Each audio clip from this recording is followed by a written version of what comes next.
ശബരിമല സ്വർണ്ണക്കൊള്ള അന്വേഷിക്കുന്ന പ്രത്യേക സംഘത്തിന് ഹൈക്കോടതിയുടെ വിമർശനം.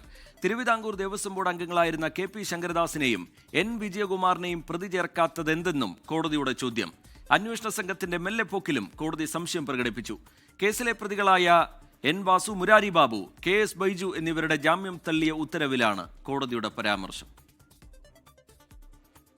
ആദ്യമായാണ് ശബരിമല സ്വർണ്ണക്കൊള്ള കേസിൽ പ്രത്യേക അന്വേഷണ സംഘത്തിനെതിരെ ഹൈക്കോടതി വിമർശനം ഉന്നയിക്കുന്നത്. ഡിസംബർ 5 ശേഷം അന്വേഷണത്തിൽ കാര്യമായ പുരോഗതിയില്ല. കൂട്ടായ തീരുമാനമാണ് ദേവസ്വം ബോർഡ് എടുക്കുക. എ. പത്മകുമാറിനെ പോലെ തന്നെ ബോർഡംഗങ്ങളായ കെ.പി. ശങ്കരദാസിനും വിജയകുമാറിനും കൂട്ടുത്തരവാദിത്വമുണ്ട്. എന്തുകൊണ്ടാണ് ഇവരെ പ്രതി ചേർക്കാത്തതെന്ന് മനസ്സിലാകുന്നില്ലെന്നും അന്വേഷണത്തിൽ വിവേചനം പാടില്ലെന്നും കോടതി വ്യക്തമാക്കി. SIT അന്വേഷണത്തിൽ ചില കുറ്റവാളികളെ ഒഴിവാക്കുന്നുവെന്ന സംശയം പ്രകടിപ്പിച്ച ഹൈക്കോടതി വൻതോക്കുകൾ ഒഴിവാക്കപ്പെടരുതെന്ന് മുന്നറിയിപ്പും നൽകി.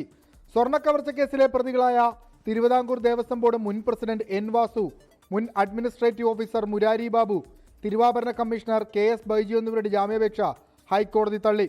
കേട്ടുകേൾവിയില്ലാത്ത കുറ്റകൃത്യമാണ് നടന്നിട്ടുള്ളത്. നിലവിൽ പ്രതികൾക്ക് ജാമ്യം അനുവദിച്ചാൽ കേസ് അന്വേഷണത്തെ ബാധിക്കുമെന്ന് കോടതി നിരീക്ഷിച്ചു. ജനുവരി 5 ശബരിമല സ്വർണ്ണക്കൊള്ള കേസ് ഹൈക്കോടതി വീണ്ടും പരിഗണിക്കുക.